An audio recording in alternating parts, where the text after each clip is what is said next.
Greetings and salutations, Tube Dwellers. This is your host, the Mad Bag, playing in some Heart of the Swarm beta. I actually think I want to race pick Zerg this time. You may notice already that this is going to be a live commentary. I'm going to play a 1 versus 1 ranked match. You'll note that my friend's account right now is ranked Platinum. I don't think he's actually played very much on this account. He's busy with some other engagements at this point in time, and hasn't had a whole lot of time off, hasn't had a whole lot of free time to invest in the beta. So I'm very thankful that he's letting me use his key. And it looks like I have a match ready. So I'm Platinum. I've been playing mostly random, and I am really terrible with Terran. I'm bad with Terran and Wings of Liberty. I'm extra terrible here in Heart of the Swarm. So I'm against a Terran. I was going to run down the general build idea that I was going to do in each matchup, but since I already know that I'm going to be a Zerg versus Terran, I will say that I am going to attempt to make Roach Hydra work in this matchup, and I think the way I'm going to do it is to expand maybe Ninja to one far side of the map or other as my third base. I'm going to try to invest very heavy, very early into upgrades for my roaches. I'm going to kind of delay my hydras just enough so to rush to hive. I'm kind of going to try to time hydras and hive similarly.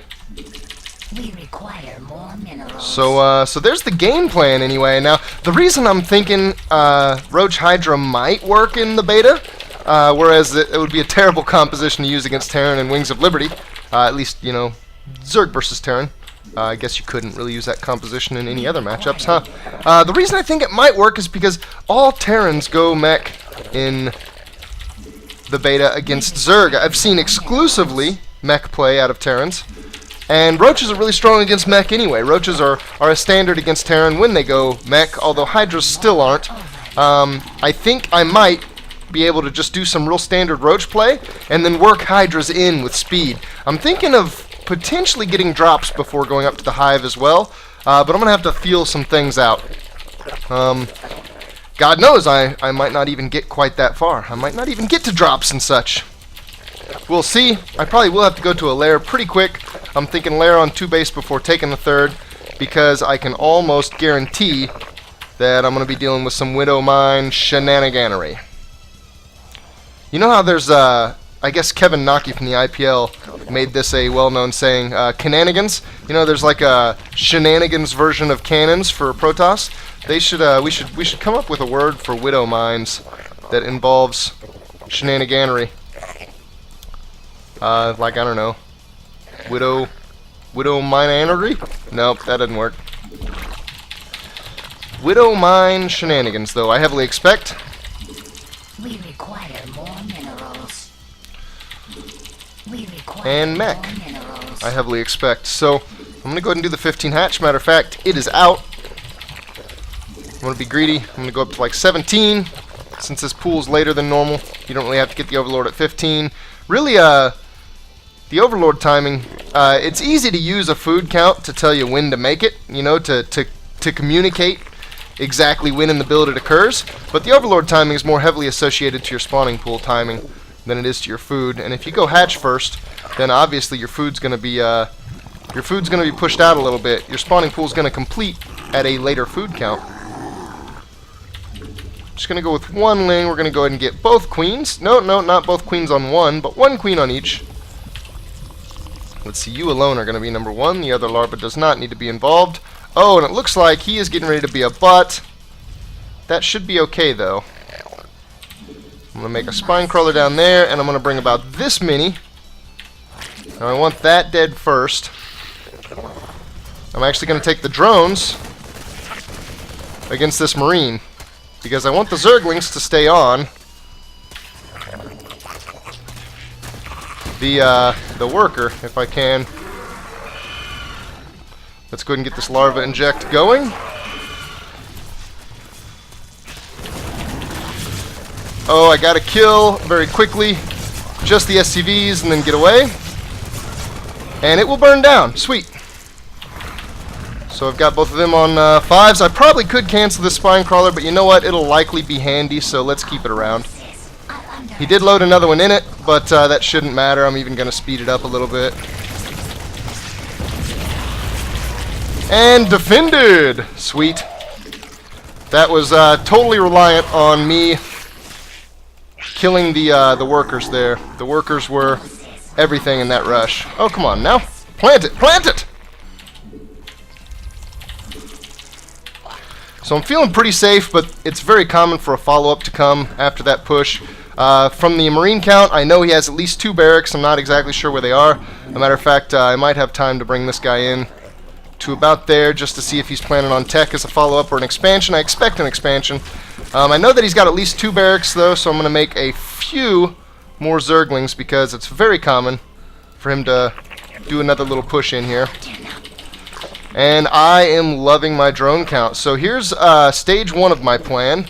I'm going to send this guy up here, and he's actually a little bit late. I should have forecasted him a lot earlier, but give me a break. I don't do this build very often. And I guess I can go ahead and whip out the Roach Warren now. And this first 100 is going straight to a lair, just because I still fear Widow Mines.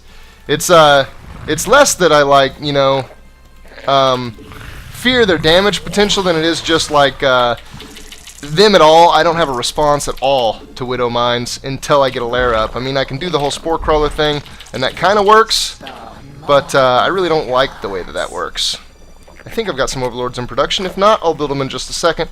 I actually think this 300 minerals is going to be a slightly better investment, more critical investment. I'm going to be risky, and I'm going to leave that on my main hotkey. That's just because I'm really inexperienced with managing hatcheries on different hotkeys. Now, the reason that's risky is because, crap, holy mother of God, drones. The reason that's risky is because if he sees rally coming from this, if he sees lings coming from that direction, it will tip him off to the fact that I've got a hatchery up there. Okay, so that's completed. So far, things are looking pretty good. I'm going to go ahead and whip out the double Evo, and I'm going to get some roaches, because if he did do a follow-up right now, my lings would be hard-pressed to do anything against it. What are you guys doing? Now, come on. You can hit the rock from this side. No need to go around. I haven't scouted him at all, and I guess this would be a good timing.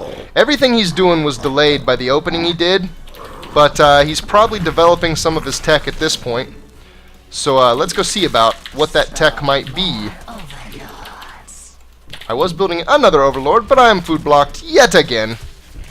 We'll see if we can fix that, and actually we'll see if we can get a little bit of map presence. What do you see, Overlord? Tell me. There's a command center. That, I'm actually going to guess, is probably his 3rd command center. I don't think it's his 2nd one. I expect his 2nd one to be... Oh, is that... Okay, that probably is his 2nd one, actually. That's probably a 3rd. That means he's probably not on his natural. That means I can probably keep him from getting on his natural. Oh yeah, I will take this all day. That is a great fight for me, because roaches are awesome against Marines, and this might end up being over before I even really get to do anything interesting, which would kind of suck, but that's okay. So far, it's not really been much of a Heart of the Swarm match, but what can I say? I do what I gotta do. I would very much so like that Queen ASAP. And I'm going to try to go in a real quick hive, which means I need the infestation pit about now. I don't really plan on getting infestors. I pretty much just want that for the hive. Oh man, he didn't even kill this Overlord. He probably doesn't have a good Marine count. As a matter of fact, this is likely over. Yeah, he can't defend this. He doesn't have enough units. So, well, that's going to be a good game. That's okay though, because I mean he was cheesy. So, nice little episode of When Cheese Fails for you. That's going to be a shorty, but I don't mind it. I'll go ahead and post that. That gets the idea for the build out. Maybe I'll get a chance to actually show you the build. Not that it's like a build that's been practiced and I should call it by some name or something. But, you know, yeah, it's something. I think Hydras could be really interesting. I think Hydra drops. It would just feel really good to do good damage with a Hydra drop against a Terran. This loss streak is purely Terran. I was playing Terran yesterday, 5 games in a row. Yeah, took it to the face. So averages, combat efficiency, Yeah, I was playing Terran. My combat efficiency's been terrible. My average unspent resources have been terrible. My supply efficiency's been high because I've supply blocked the crap out of myself. I believe the supply efficiency is basically how much of the supply you have available you are currently using. So it's a very high number if you're very close to your supply cap, and supply efficiency would be low if, say, you were playing with a 200 supply cap, but only a 50 food army the whole time. I think that's how it works anyway. Yeah, roaches, boom, boom. He did his little early cheese, and I just killed him. Thanks for watching, guys. Look forward to more in the future. Later.